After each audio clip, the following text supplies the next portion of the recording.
Land. That's the one in Florida. That's right. Oh, I get it wrong. That's right. Wait. World is in Florida. Okay, that's the one in California. California. Yes. Yes. That's the one I went to. I went to the one in California. I rode on Space Mountain. Is that still there? That's right. No, Fahrenheit. The Kelvins is correct. Fahrenheit is not. That's right. Yes. Yes. Yeah. Yeah, both are right. Yeah. What is 98.6? That's right. Now turn it into Fahrenheit. What is 98.6 Fahrenheit? Yeah, approximate body temperature. That's right. Yes, yes. Yeah, but it's kelvins. That's right.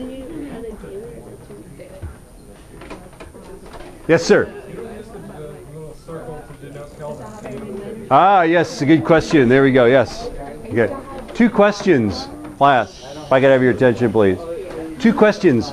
One somebody actually asked and one that nobody asked. Okay. The first one is, how come we don't say degrees Kelvin? We say degrees Fahrenheit and we say degrees Celsius, but you never say degrees Kelvin. In fact, if you say it in college, they'll go,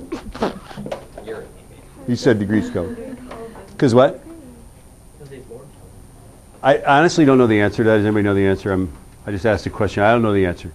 Okay, I think somebody explained it to me once, and I was like, oh, okay. And then I forgot it. Okay, so I don't know the answer to that, but if you know the answer, if you can look that up, that'd be some exciting thing you could do, like between this class and the next class, right? It would add a little more meaning to your life, right? The second question that nobody asked, that's right, is this answer with sig figs, is it 310.15?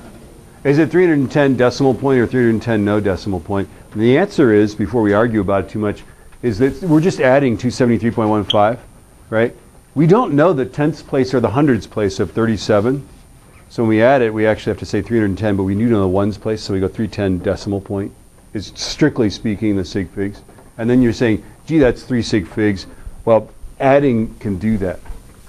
Multiplying and dividing, you round to number of sig figs.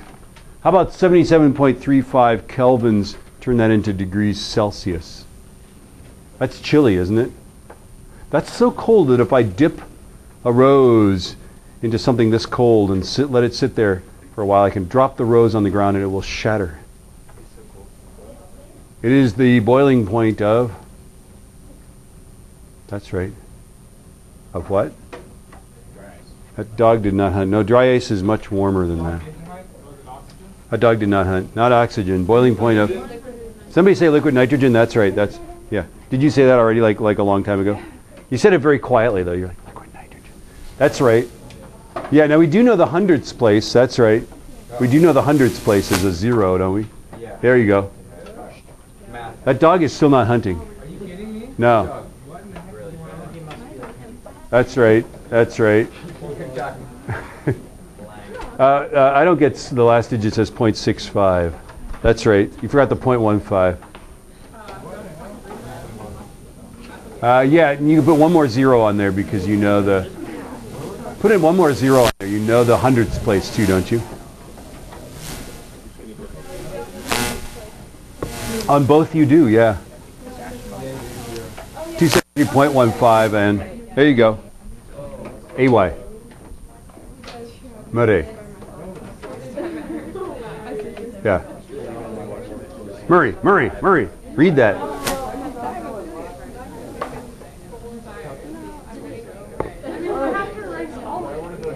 It's like, Alan. Al. Alan.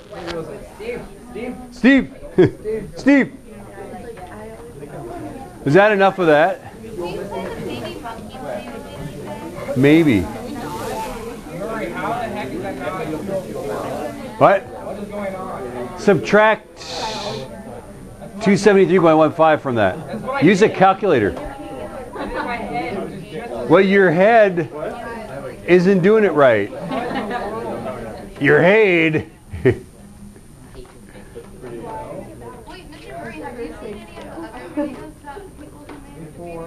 Oh, there's lots of them, aren't there? They're fuzzy, cute ones. Really fun. Oh, I know. No, chimpanzee riding on a We won't have time today, but you know. chimpanzee riding on a Segway is the best All right. he's ever made.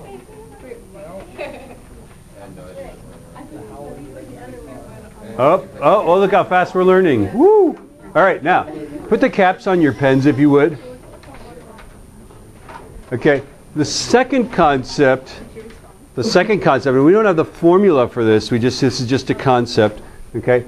And that is that if we heat most objects up, most objects get bigger when you heat them up. There's something called thermal expansion of objects. And this is not strictly true all the time for all objects. Like, for example, water, I believe, if you start at 0, liquid water actually gets smaller as you heat it up for a while, and then it gets bigger, right?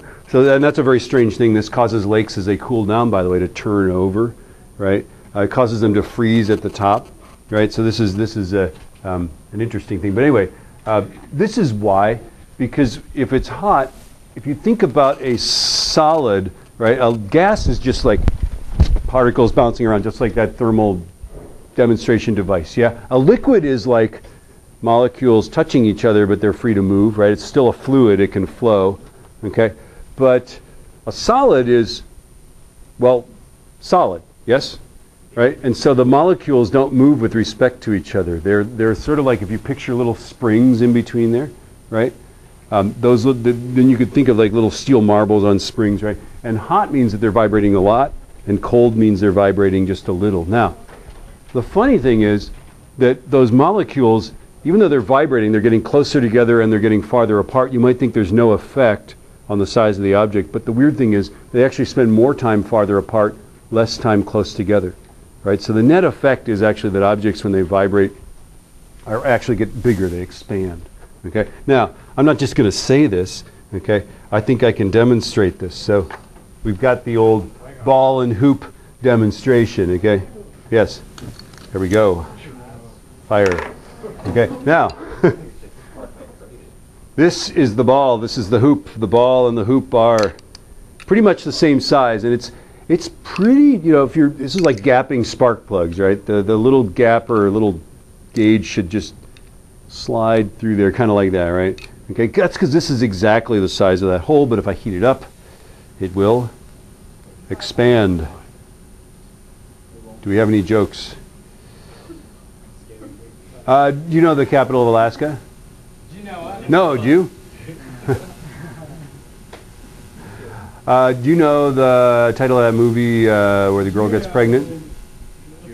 No, do you? Yeah. Okay, no, here's a good one. Did I tell the one about the grasshopper?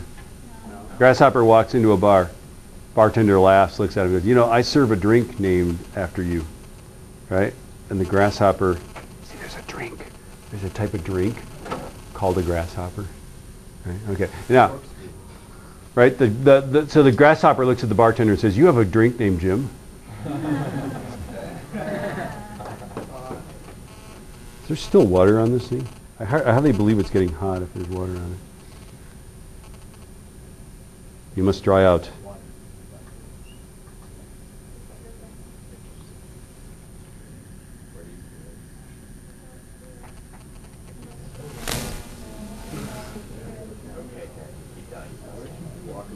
Does anybody have another joke? I've got another joke.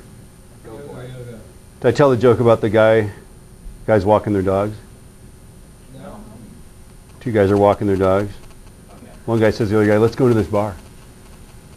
And the guy says, "We can't bring our dogs in the bar." And the guy says, "No, pretend you're blind, pretend it's your seeing eye dog." Works every time, right? Yeah, you heard this one? Right? So the first guy walks in, the guy says, "You can't bring your dog in here." And the guy says, "Hey, I'm blind. I don't look like I'm blind, but this is my seeing eye dog." Right? And the guy says, okay. You know, second guy walks in. "You can't bring that dog in here," right? And the guy says, no, I don't look like I'm blind, but I'm blind. Right? And this is my seeing eye dog, right? And the bartender goes, "A Chihuahua is your seeing eye dog?" Right? And the guy goes, "A Chihuahua?" Yeah. Okay, are we ready? Are we ready for this? Does it fit? No, it does not fit anymore because it got bigger, yeah? Yeah? Okay, but if we cool it down, right, it will fit through there really nicely, right?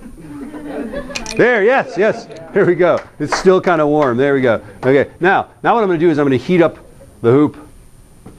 I told you it was a